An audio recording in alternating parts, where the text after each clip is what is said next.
Derby County, a football club that binds people together. Every year, former Rams players gather at a hotel near Derby to talk about old times.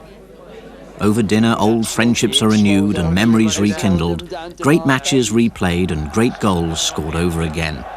And more than a century of Rams history has produced plenty of those.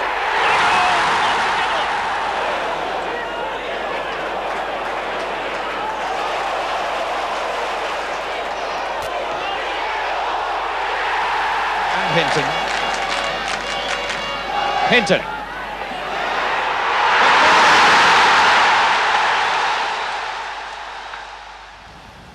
But it was in the relatively tranquil surroundings of the Derbyshire County Cricket Ground on Nottingham Road that Derby County Football Club was formed in 1884. The cricket club were hard up, and after lending their ground for the Derbyshire Cup final in March that year, they saw 7,000 people, the largest attendance ever seen at a football match in Derby, watch Derby Midland play Staveley. The cricketers felt that a football section could aid their precarious finances, and Derby County was in business. One of Derby County's first officials was Samuel Richardson, Assistant Secretary of the cricket club and their first captain.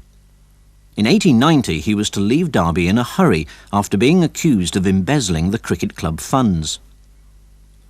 By then, however, Derby County were established as one of the leading clubs in the country. Some fine players had been signed, the official link with the cricket club broken, and in 1888 the club was invited to become one of the founder members of the Football League. After 4 years of friendly and cup football, Derby County could look forward to some regular competitive fixtures. Two of the club's greatest players of this era were the Goodall brothers, sons of a Scottish soldier. Archie, a centre-half, was a controversial character. Capped for Ireland, he also toured the world with a circus strongman act. In contrast, John Goodall, an England centre-forward, was known as Johnny Allgood. He was a member of the great Preston team which won the first league title and with it the FA Cup.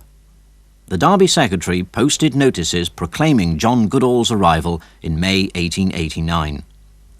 But by far the greatest name in the club's early history was to make his appearance in 1892, and only then after a slip-up by the Derby secretary. Steve Bloomer was born in Cradley Heath but moved to Derby as a child. He went to school at St James's, near what was to become the baseball ground. Bloomer achieved some phenomenal scoring feats in local football, and at the start of the 1892-93 season, he played for the Rams at Stoke after the club forgot to register 3 regular players. His pale, almost ghost-like appearance had the home fans roaring with laughter, but it was soon obvious that Bloomer would be a star. That day at the Victoria Ground, he launched a career which would see him score 332 goals in 525 senior games for Derby County, as well as a record 28 goals in 23 appearances for England. But as Bloomer's career got underway, Derby County were forced to move home.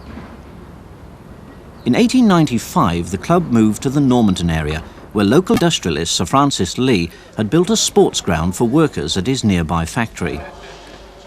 On business trips to America, Lee had enjoyed watching baseball, and part of his sports ground was laid aside for that sport.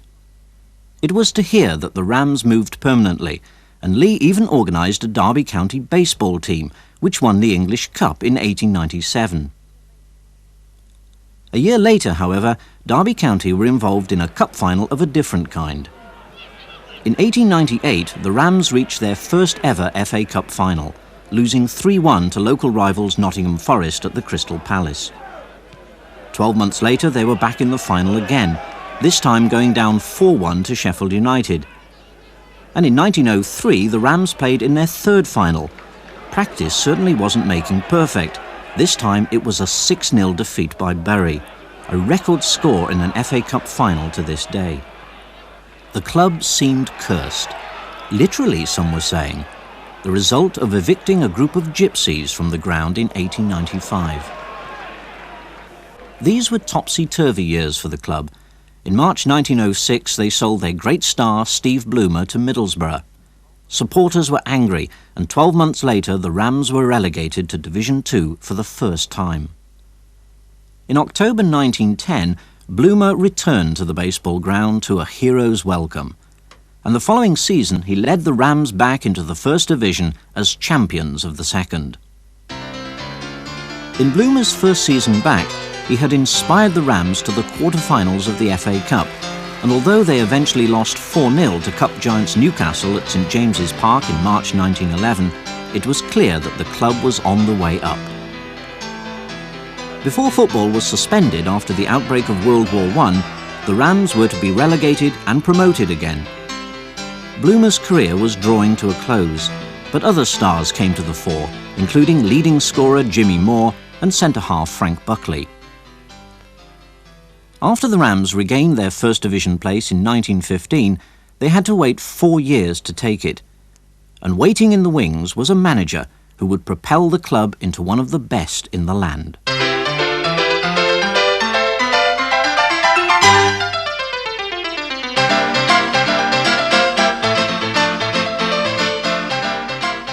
After waiting so long to resume their place in Division 1, Derby County struggled badly in the years immediately following the First World War, until in 1921 they were relegated again. It really was a dreadful time. The Rams had won only 5 games all season, and in 1921-22 things were no better. In fact, the Derby players made a public protest in the local evening paper about the fans barracking them. In the summer of 1922, the Rams parted company with their manager Jimmy Methven, and instead appointed Cecil Potter, who had been in charge at Hartlepool United. Potter brought with him 2 Hartlepool's defenders, Tom Crilly and Harry Toms, and in his first season in charge at the baseball ground, although the Rams dropped 2 places down the old Second Division to finish 14th, Potter did take them to the FA Cup semi-finals. That year, the Cup final was to be staged at Wembley for the first time. But the Rams missed out on taking part in that historic White Horse final when they went down 5-2 to fellow Second Division club West Ham at Stamford Bridge. One player who had reason to enjoy this season, though, was long-serving Jimmy Moore. On Christmas Day, he scored 5 goals against Crystal Palace at the baseball ground. The following season, another player was amongst the goals when wing-half Harry Storer, who was also a Derbyshire cricketer, moved into the forward line and scored 24 goals, including 4 each in games against Nelson and against Bristol City, where the Rams won 8-0. On the last day of the season, Derby needed to beat Leicester City 5-0 at the baseball ground to regain their First Division place. They managed 4 without reply and missed promotion by a fraction of a goal. The following season, Derby County again missed promotion by a whisker, and Potter resigned. In his place, the Rams board appointed a man who was to become a Derby County legend. George Joby, a former Newcastle and Arsenal player, arrived at the baseball ground in the summer of 1925. And in September that year, Joby signed a player who was to make a huge contribution to Derby County. Harry Bedford, a 25-year-old Derbyshire-born centre-forward, joined the Rams from Newcastle United and scored 27 goals in his first season to help lift Derby back into the First Division. Bedford was just the first of many fine players signed for Derby County by George Joby over the next 12 years, as the Rams became established as one of the best teams in the country. Fullback Tommy Cooper was signed from Port Vale in March 1926 and went on to captain the Rams and England as one of the most stylish defenders of the era. In April 1927, Joby bought a young outside right called Sammy Crooks from Durham City. Crooks went on to make over 400 appearances for the Rams, and between the wars, only Arsenal's Eddie Hapgood played more times for England.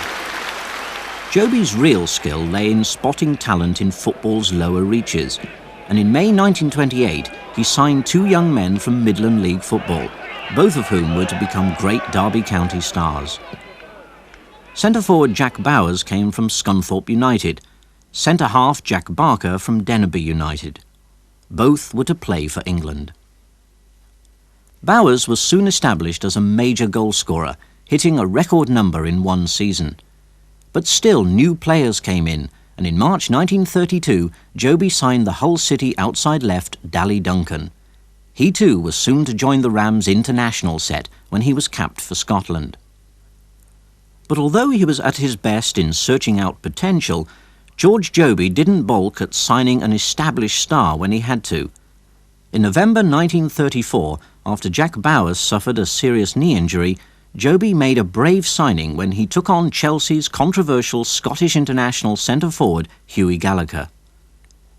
Part of the deal involved paying off the divorced Gallagher's maintenance debts, but he soon repaid the Rams on the field, and in only his 6th game for the club, he scored 5 goals at Blackburn.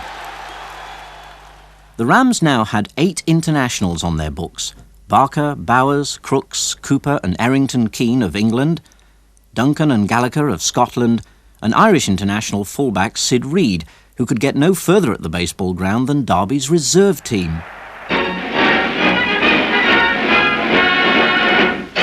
Everton versus Derby at Everton. Derby in white shirts. Everton soon score. The ground is a veritable sea of mud. In the second half, Derby get their only goal. The Rams lost that one, but these were certainly great days for Derby County fans, and throughout the 1930s the Rams were rarely out of the top 6 in the First Division, and by now they began to feature on the nation's cinema screens. Towards the end of the 1930s, George Joby was still bringing some of the best players in the country to Derby, including forwards Di Astley from Aston Villa, Ronnie Dix, also from Villa, and big Dave McCulloch from Brentford. The upshot was that the Rams now had an all-international forward line. From left to right, Crooks, England, Astley, Wales, McCulloch, Scotland, Dix, England, and Duncan, Scotland. By 1939, the Rams had another centre-forward on their books. Jack Stamps had been signed from New Brighton, and 7 years later he would write his name large in Derby County's history. But first there was a war to fight, and on the 2nd of September 1939, the Rams beat Aston Villa 1-0 at the baseball ground, thanks to a penalty from Jack Nicholas, son of a former Derby player. The next day, war was declared, and the Football League shut down. Derby County had perhaps been on the threshold of even greater things, but their fine team now broke up, and in August 1941, those who wondered just how the club had managed to attract such great players in the 30s had part of the answer when manager George Joby and 5 directors were suspended by the joint FA Football League Commission for making under-the-counter payments in those days of maximum wages for footballers. I had never played one single match for Derby County from the war starting September 3rd, 1939 till New Year's Day, April 1946. Yet, I was supposed to owe the club, or the income tax, £100 and so many, and I'd never played. So there was been a bit of a wrangle somewhere. Rams supporters, of course, probably didn't care how those fine players had come to grace their team.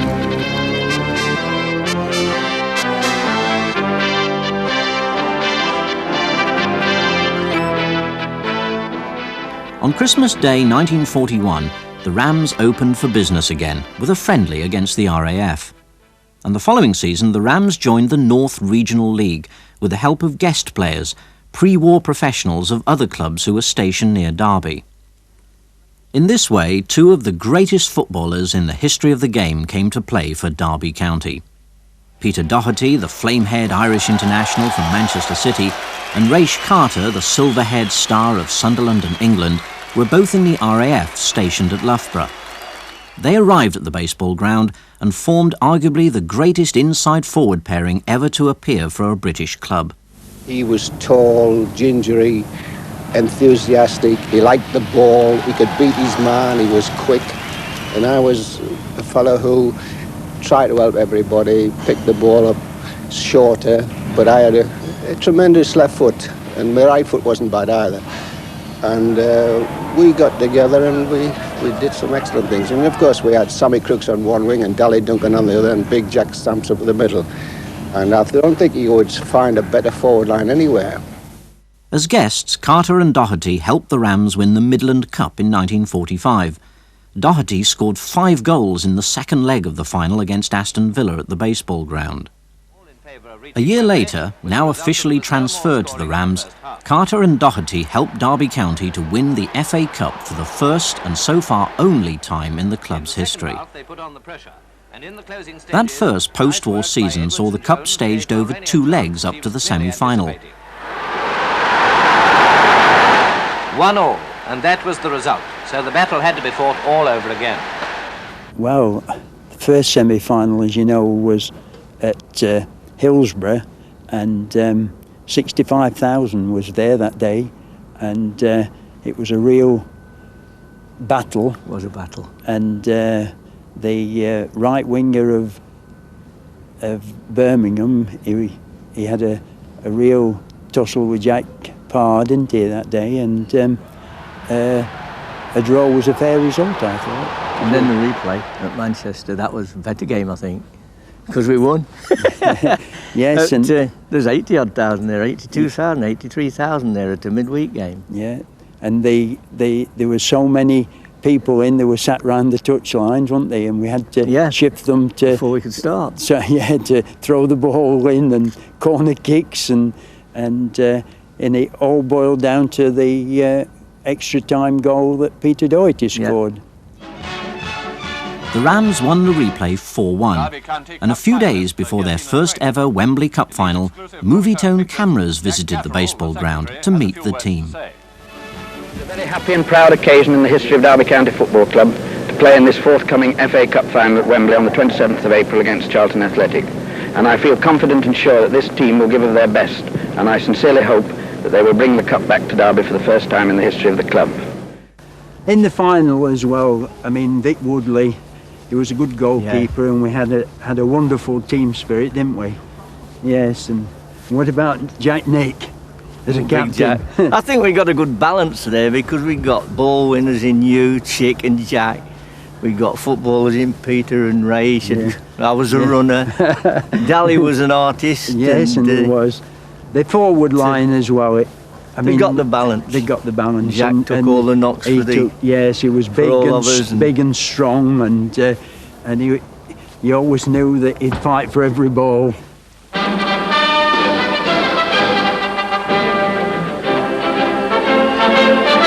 Conditions were just about as good as they could be for the first post-war cup final, and those lucky enough to get seats at Wembley had every prospect of watching a really thrilling battle between Charlton and Derby.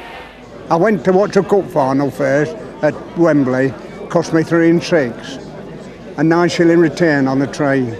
I went out at 9 in the morning and got back at 4 o'clock at Euston Station in those days. Race came off, and when we got to London at the hotel, he just walked off the bus and shouted, "Cup winners in town." And he said, that day he said, "We'll beat these." The two teams, Charlton White Shorts, Derby Black Shorts, had had rather a nervous time waiting, I expect, but now they lined up ready for their presentation to the King. Well, when you come out, it's such a roar, and I think once you get out there, you begin to settle down. It's in the dressing room where the nerves are. Myself, my tongue, I didn't chew chewing gum, as you know, and my tongue was ever so dry and that, and it wasn't till I started actually playing and got my first feel of the ball that I relaxed. Yes, standing there and waiting for the King to come as well to shake hands with you, it's a bit off-putting, isn't it? It is. Yeah. You want to be off. Yeah, you don't want to be standing around. Yeah. Douglas Duncan, 11, outside left. Jim Bullion's 4, right half. And the cup final was on.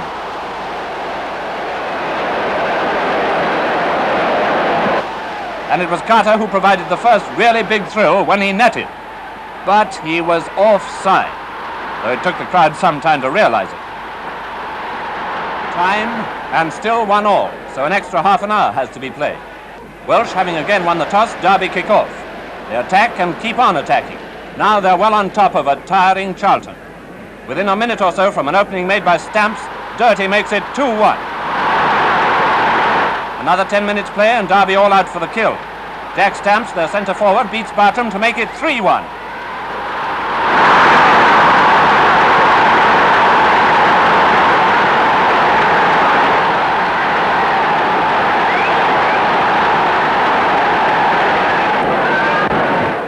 time, in the extra time, Charlton kick off, and though they battled gamely to retrieve the situation in the last period, they can't prevent Stamps doing it again.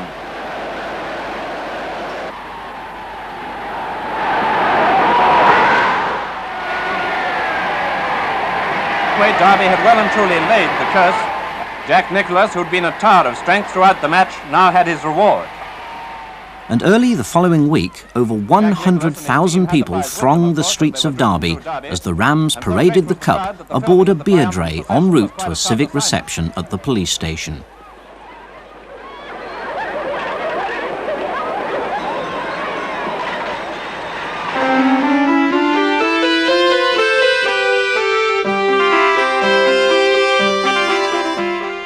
In August 1946, the Football League resumed its familiar pre-war format. But men like Dally Duncan, Jack Nicholas and Sammy Crooks had retired, to be replaced by new signings like former England star Frank Broom, and in May 1947, the new Scottish sensation Billy Steele. He signed for the Rams for a British record fee of £15,500 to replace Peter Doherty. Reg Harrison, who had replaced the injured veteran Crooks in the cup final, was now well established, and in November 1947, mighty Arsenal, unbeaten since the start of the season, arrived at the baseball ground where Harrison helped Derby to a famous victory.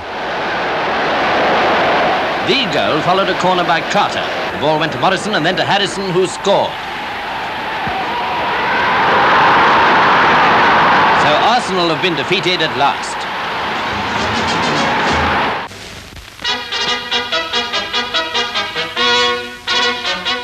In 1948, the Rams reached another cup semi-final, this time against Manchester United at Hillsborough, never a happy hunting ground for Derby County. And in a few minutes, Pearson did it again. It certainly looked all Manchester. Raish Carter had also left Derby, and in March 1949, the Rams broke the British transfer record again, this time bringing Manchester United's Johnny Morris to the baseball ground. The hope was that he and Steele would be the new Carter and Doherty duo. Morris came for over £24,000, big money in those early post-war days. In the late 40s, Derby County was still one of the country's leading clubs, enjoying good runs in the FA Cup. But as the new decade dawned, the team began to slip, and in 1952 they flirted with relegation before finishing 17th. The writing was on the wall. New faces, and in 1953 a struggling Derby entertained West Brom with a side largely unrecognisable from those triumphant post-war days. Tim Ward, whose Derby career had spanned the war, had been transferred to Barnsley, but he could see the problems mounting at the baseball ground, and the reasons why. Immediately after the war, we had great players, Raish Carter, Peter Doherty, Billy Steele, Leon Lutie, Jack Howe, and they practically all left within 2 or 3 years. And of course, the youngsters weren't coming along then. And the club, probably thought, well, we'll make do and mend. You never make do and mend. The pre-season team groups now showed just how many of the great names had disappeared, to be replaced by unknowns. In Coronation year 1953, Derby County lost the First Division place they had held for over a quarter of a century. Manager Stuart McMillan was replaced by pre-war Ram star Jack Barker, but as a manager himself, Barker could not weave the magic he had achieved as a player of international class. 2 years later, the Rams entered the Third Division North for the first time. Barker was replaced by another ex-Derby star, Harry Storer, who signed West Brom's Irish international Reg Ryan and appointed him captain. I often remember Harry, when we used to play away from home, when I was waiting for the bus or on the railway station waiting to go, he used to stand there, he says, "Tom," he says, "I'm just counting how many hearts I've got." And that was typical of him, Well, having looked at known the players that Derby County had, like Peter Doherty, Raish Carter, all in this age, in the Steels, before I came there, I was expecting something a lot better than when I first saw it. When I went to the dressing rooms, it just hit me like, this is an empty morgue. And I went further on, the boot room was there, a little boot room, a little physio room where it wasn't big enough, and the visitors' dressing room was the same as the home dressing room. Nothing there, no life in it. So I went back to see Harry, because I was saying going home with him, and I then said to him, I said, get the dressing rooms painted as quick as you can and get some life in it, because you can't look at those walls and inspire people. It's daft. That first season of Third Division football also saw a sensational cup humiliation for Derby when Midland League Boston United, including 6 Rams cast-offs, won 6-1 at the baseball ground. When it got down to beating Derby, it was Freddie Tunstall who, I think, spotted the big weakness. And we watched them play. I don't know who it was, but we watched them on the previous week. And when it came to talking about the match, Freddie Tunstall had noticed that both Paddy Ryan and Albert Mays just pushed up behind the forward line, as it was then. They had 5 forwards then, and left a big hole. So the idea was to play it into that hole and then go. And it worked.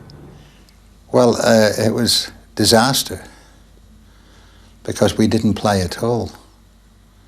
Nobody played on that park for Derby County that day. In 1957, though, Derby returned to Division 2 as Northern Section champions. And in November that season, they met Bradford City in the FA Cup at the baseball ground, where Tommy Powell scored one of the goals direct from a corner. For the Rams that season, though, it was centre-forward Ray Straw, a former Ilkeston miner, who scored 37 league goals, which equalled the club record set by the great Jack Bowers over 25 years earlier. Back in the second division, Harry Storer signed another colourful centre-forward, Bill Curry, before retiring in May 1962. Storer was replaced as manager by yet another former Rams star, Tim Ward, the ex-England wing-half who had been managing Grimsby Town. One of his best signings was Welsh under-23 inside forward Alan Durbin. Well, I think we still had the reaction of winning the FA Cup in '46, funnily enough. I found it was very much a football town. I felt it was a huge contrast to Cardiff, where I'd been obviously in a rugby stronghold. Although I'd played there in the First Division for a couple of seasons, coming to Derby was a huge sort of lift, if you like, because I found that people were far more interested generally in football, and I've always put it down to the fact that with winning the FA Cup in '46, there was such a great togetherness anyway after the war, and I found that people were genuinely interested in the football, and our attendances and the way we played at that time, I think, sort of was imaged the club in a funny sort of way. Tim Ward had gathered together some people that could play, and we used to pass the ball around a lot, and we were a very, very good side when we had the ball. And we weren't too good when the other side had it, and probably I was one of those players. I think that it was in later years that people sort of paid the importance, or just let me know that I was supposed to play as well when the other team had it. In September 1966, the Derby football public were astounded when Ward persuaded a parsimonious board of directors to pay a club record £40,000 for the young Bradford striker Kevin Hector.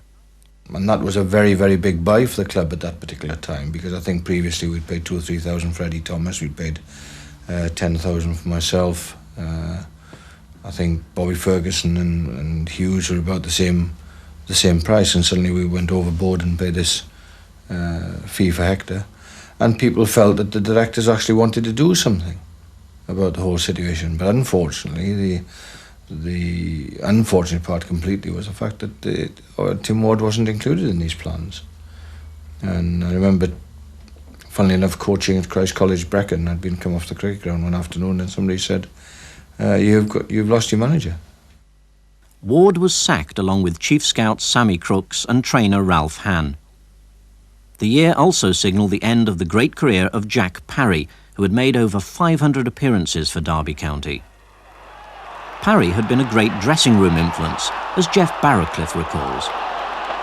The best one was when we went to Bristol and we was on the bus, and Reg Matthews was sitting at the front, and we'd changed the bus because we'd had a blowout. And when we were coming into Bristol, the bus driver put his foot down on the brakes and the brakes failed, and there was a postman in the front, and the bus hit it and knocked it quite a few yards. And Jack Parry shouted to Reg Matthews, see if there's a letter for me, Reg, will you? I mean, we got cracks like that every match. It was the end of another era, for into the baseball ground was to come a man who would brush away the cobwebs and begin the most exciting time in Derby County's history.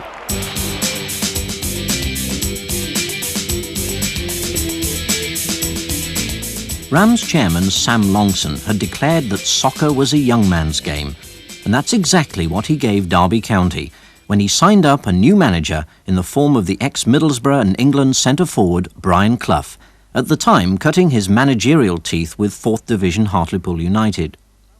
Brian Clough came down and didn't really sell himself to the club. He told them that they couldn't possibly manage without him, that he was going to be the best thing since sliced bread. And they swallowed it, and in many respects that was the best thing they ever did. Brian absolutely breezed into the place and sorted it out from top to bottom. The first thing he did was walk up and down the corridors, see all the old sepia prints of the stars of yesteryear, Carter and Doherty, back to Steve Bloomer's era, and said, hey, let's get rid of this lot. And within 5 minutes there were people saying, right, you cart those there, we'll cart those here. And it was a symbolic breaking with the past, with the obsession of the cup-winning side of the 40s, the obsession with Steve Bloomer, the great England star. And he said, you know, we're looking back no more, we're looking forward. Clough and Taylor joined Derby County in May 1967, and there were soon new signings, the young Sunderland forward John O'Hare, and from Tranmere Rovers, the brilliant young centre-half Roy McFarland. Shortly into the season came the former England winger Alan Hinton from Nottingham Forest, and a young fullback from North East non-league football, John Robson. Under Clough, both players were to experience success the like of which they could only have dreamed of before. In the first year, they actually finished a position lower, I think, than they had under Tim's last year. But everything was taking shape, and it was possible to see that people were being brought in who were capable of playing at a much higher level. And the important steps were taken that were to prove the foundation not just for the next few years, but for a whole era of success at the baseball ground. In 1969, Derby County returned to the First Division after an absence of 16 years. And again there were some significant signings as Clough and Taylor continued to strengthen the side. The most important new player of all was Dave Mackay, the former Tottenham Hotspur star who was to provide an inspirational leader as Derby County stormed away with the Second Division Championship. It was Carlin who provided that final ingredient of utter professionalism in midfield that really founded everything and got it going forward, and people suddenly started taking notice.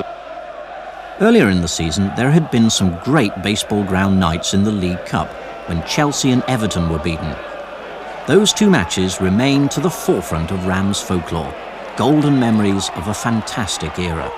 The game against Chelsea in the Football League Cup in the late 60s, phenomenal. We had to be in the ground by 5:30 to get into the stadium that night, and we had a tremendous atmosphere. That will always live in my memory.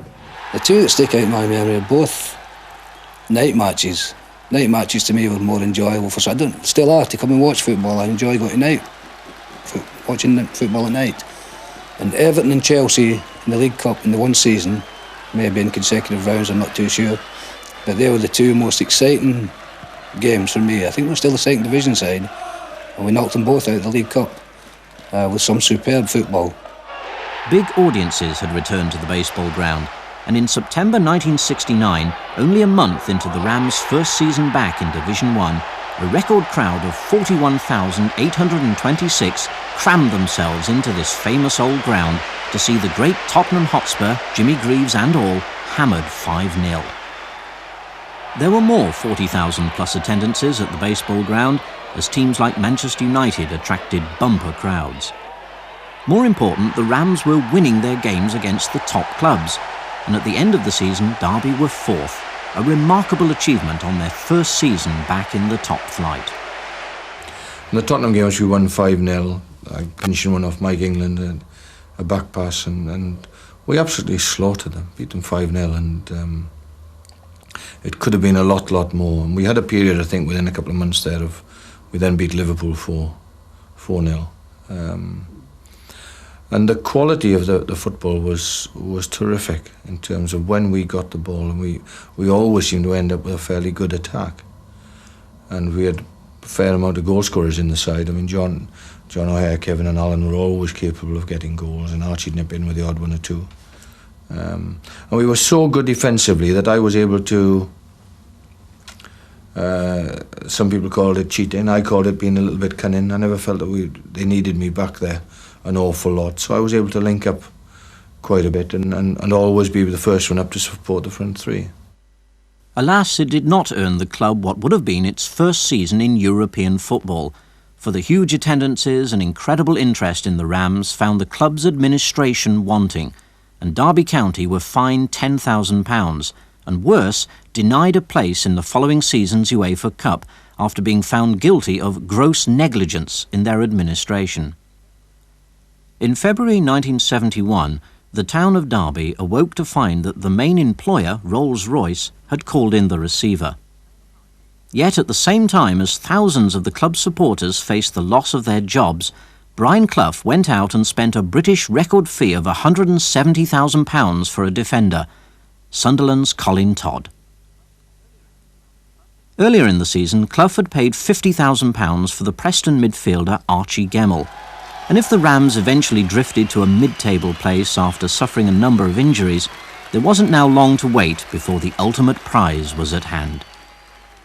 Before the start of the 1971-72 season, a record £250,000 worth of season tickets were sold, and plans were announced to turn the baseball ground into a 50,000 capacity stadium with 20,000 seats. Already a magnificent new stand, the Lee Stand, had risen above the old pop side. Derby's first 12 league games of the season saw them the only unbeaten team in the First Division.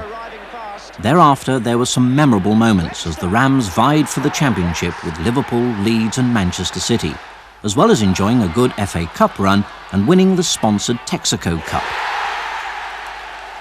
On the balmy night of the 1st of May 1972, Derby County finished their fixtures with a famous victory over Liverpool. And they went on. It reached that final denouement where it all hinged on one, I think it was a Wednesday night.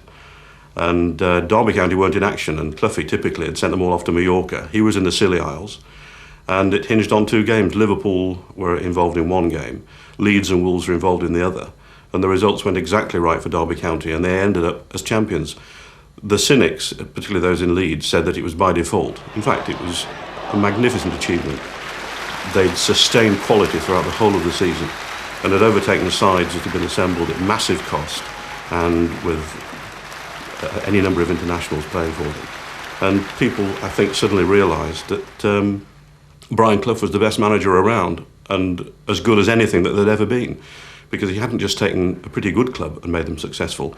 He'd taken one really from off their knees and made them capable of beating the very, very best in the land.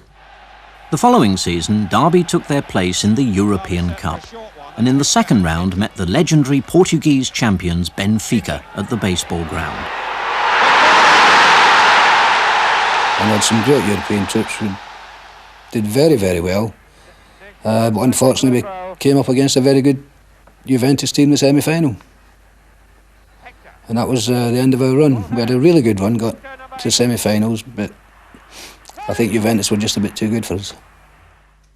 However, as the Rams fans continued to watch some great football at the baseball ground, behind the scenes things were not so happy. Brian Clough's often controversial high profile annoyed the game's establishment. Clough then fell out with the chairman, and in October 1973, the unthinkable happened. Clough resigned, and the result was astonishing.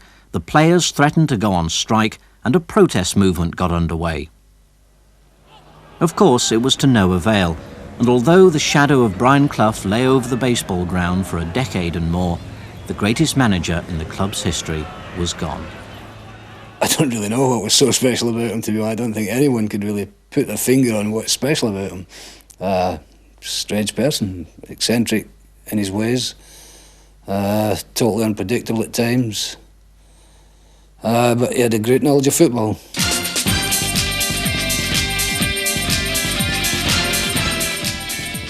Into the shockwaves that reverberated around the baseball ground in the wake of Brian Clough's sensational departure stepped Dave Mackay, the man who had driven them to the First Division as an inspiring captain. Mackay guided the Rams to third place, and then, adding the Manchester City and former England striker Francis Lee to the side and Bruce Rioch, a goal-scoring midfielder from Aston Villa, he steered Derby to their second league championship in 3 years. On the way, there were more great nights of European action, this time in the UEFA Cup. In May 1975, Derby County were champions again, mostly without the help of the superb Roy McFarland, who'd been injured playing for England at the end of the previous season and missed all but the last 4 games, his place taken by the hitherto unsung reserve Peter Daniel. The Rams celebrated this latest success with a parade of former stars and by digging up the infamous baseball ground pitch, long known as a bog which tested the skills and stamina of even the greatest and fittest footballers. I mean, you used to come out here and I mean, literally used to sink 2.5 foot, and that is not an exaggeration. So, I mean, you didn't have to actually control the ball just dropped down and that was it. The pitch were in their favour. It were a glue pot. We were playing on 4 or 5 inches of mud. And we were able to produce football by probably keeping it out to the middle to a certain extent. When you stepped out there and it went over your boots, and you got the hard bits on the corners, end of the year you just saw the diamond, a brown diamond with sand and soil and 4 green bits in the corner. It was only the diamond, as we used to call it, that used to get it most. I mean, from my point of view, being a full-back, you'd got all the 4 corners, you're all right. But as soon as you left them corners... Well, it suited me because all the mud and the sludge and that we got in the winter time, it used to slow these fast players like Reg here down. At that time, I mean, it was like a treasure hunt. You got your job to find the ball, you know. It was that heavy, and after the game you used to go home, didn't you? Yeah. You used to have felt as though your stomach had been drawn, you might say. Mackay followed the title triumph by taking the Rams to 4th place the following season and into the semi-final of the FA Cup, where there were echoes of the 1948 semi-final, when Derby again lost to Manchester United at Hillsborough. Earlier, in the 1975-76 season, which the Rams had opened by winning the FA Charity Shield at Wembley, there was a great European Cup night against the world-famous Real Madrid, when another excellent Mackay signing, Arsenal's Charlie George, wrote himself into Rams folklore. Applause all round the ground, and my word, he deserved it! But off-the-field controversy was never far away. Well, there have been 1 or 2 changes in the boardroom. Sam Longson had reluctantly surrendered power. The rest of the board, I think, got slightly tired of his somewhat dictatorial and rather vain methods. And eventually a man called George Hardy took over. And he was a self-confessed Clough fan whose avowed intention was to bring Clough back. That was pretty widely known. And against all this background irritation, eventually Dave Mackay asked for a vote of confidence within the boardroom. And I think people looked at the ceiling and they sat on their hands and a couple whistled and no vote of confidence. And so he did the only thing that really an honest and honourable man could do. He resigned. And out he went. And of course the great hope then was that Clough could be recruited to come back in. And as a stopgap, they appointed the youth team coach, I think he was a reserve coach, and Colin Murphy, basically to keep the chair warm while they pursued Brian Clough. Murphy's grip on the job was never secure, and in February 1977, the Rams asked Brian Clough to return to the baseball ground. Clough eventually said no, and then the Rams turned to the colourful Tommy Docherty as manager. Docherty bought and sold players with bewildering speed. Basically what happened then was that Tommy Docherty took over and then he sold all the players that, in my opinion and everybody else's opinion, could play. Now you know, it's very, very difficult to bring in people from second and third divisions around that particular time who have got to fill in for the likes of Archie Gemmell, Charlie George, Colin Todd, and so on and so forth. And sometimes it's unfair on the people that you bring in, and they had a hard time when they were brought in. But basically, you know, Tommy and I, after a while, we mellowed a wee bit, and you know, he left Derby County before I did, actually. A great side was finally dismantled.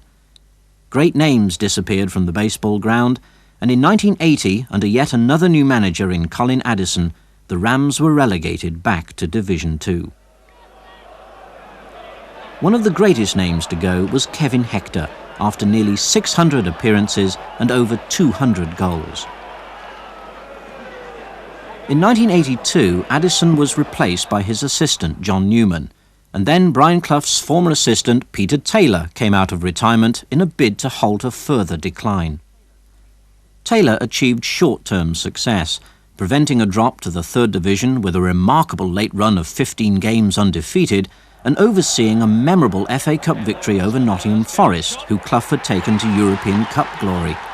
But in May 1984, Derby County re-entered the third division, and the club's very survival was now at stake. The problem of Derby County at the time was that the balance between assets on the field and the debt off the field became disproportionate, and they found themselves in a situation where, after years of mismanagement, bad transfer deals, they eventually had nothing on the field that would cover the size of the debts they had, which eventually went as high as 1.6 million. And it was obvious that something had to happen, and eventually Stuart Webb, who had started as the club's secretary and then became a director of the club, came back under the Watterson era, put together a takeover package which cost him £140,000 of his own money, either money he had or money he borrowed, and bought a club out that had £1.6 million worth of debts for £140,000, which was an extremely bold step, some might say an extremely foolhardy step. But his argument was that he believed in the club. He knew that there had been times past where the club had made very, very big profits, and he felt that by buying some breathing space, he might find a sugar daddy, a benefactor, to come in, clear the debts, and point Derby towards a new era of success. And for a long time, it didn't seem that that was going to happen. There was a hiatus in the club's affairs, which seemed likelier and likelier to take them to oblivion. And indeed, it was a bit of a shock, and one wondered if it might be too late, when the name of Robert Maxwell was suddenly produced out of the hat. This was the guy who was going to come in and was going to save the club. And in fact, it took them 7 appearances in the High Court before they could agree a formula by which the club's debts were paid. Creditors accepted 50p in the pound. The landlord of the club became Maxwell himself because he bought the ground off the NatWest Bank. And for a time, it did seem that that was going to be, you know, a wonderful coup by Webb and a great piece of faith in the club, and that we were going to get someone with the wherewithal and the ambition and the vanity to want to do it again here. The threat of extinction averted, the Rams sacked Peter Taylor and left Roy McFarland with an impossible task of saving the club from relegation. The team fought hard, winning 3 of their last 6 matches, but it was in vain. Supporters consoled themselves with the thought that at least they still had a club.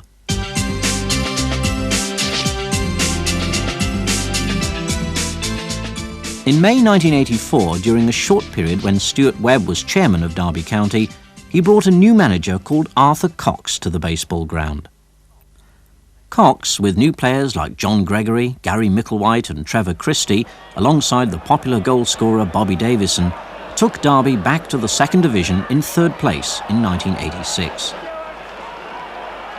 12 months later, the Rams were second division champions, with Phil G, a former painter and decorator from Walsall, bursting onto the scene to score a hatful of goals alongside the still prolific Bobby Davison. And he scored!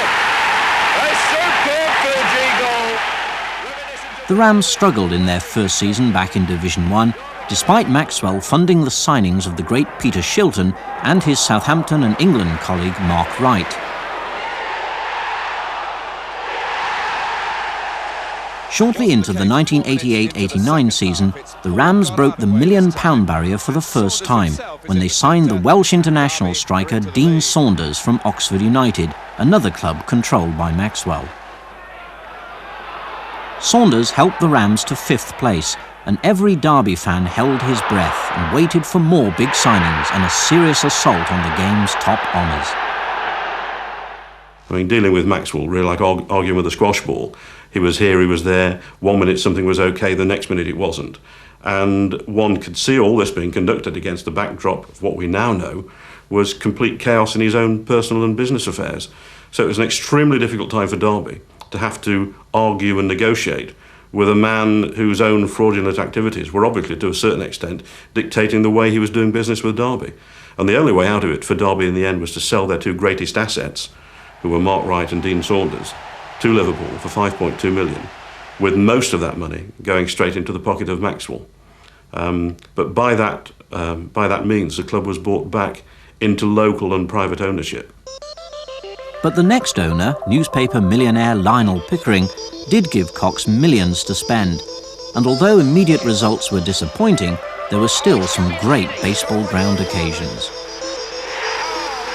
In October 1993, Cox resigned due to ill health. Roy McFarlane took over, and at last the new signings began to look value for money. As Derby County entered 1993, it was confirmed that the club would see in the new millennium in a new all-seater stadium, built as part of the Derby Pride scheme, on the Meadows site about a mile away from the baseball ground, which has been their home for almost a century. The atmosphere at the baseball ground, with being in such close proximity to the field, is unique. I mean, you compare it to the likes of Goodison, White Hart Lane. It is somewhere very special, and when we do move to the new stadium, we just hope that in some way we can recreate that type of atmosphere, because I think it forms a bond between the players, the club, and indeed the spectators. The brief we've given to the architect is we want it to be something very special, unique to Derby County Football Club, as indeed the baseball ground is. We're looking for somewhere between 27 and 30,000 all-seater stadium, and making the supporters feel part and parcel of the club. And we want them to be as close to the pitch as possible. I say it will be difficult to recreate this situation, but we'll give it our best shot. The seats are well close to the pitch, and the atmosphere that's created, particularly in midweek games with the floodlights on at night, it's a fantastic atmosphere. I always knew that this ground had a special atmosphere, but I couldn't really quite understand it until I've actually been here. And we went in the 3rd division, and I think we beat Rotherham here, and the atmosphere was absolutely frightening. I think probably the type of change is right. It is a very old stadium, and I think you must move on. But what I've seen of the new stadium and the plans and all that, it looks absolutely brilliant. So it can only be good for the club and for the city. For many Rams supporters, things will never be the same. For the old ground is one of the most intense and evocative places to play and watch football.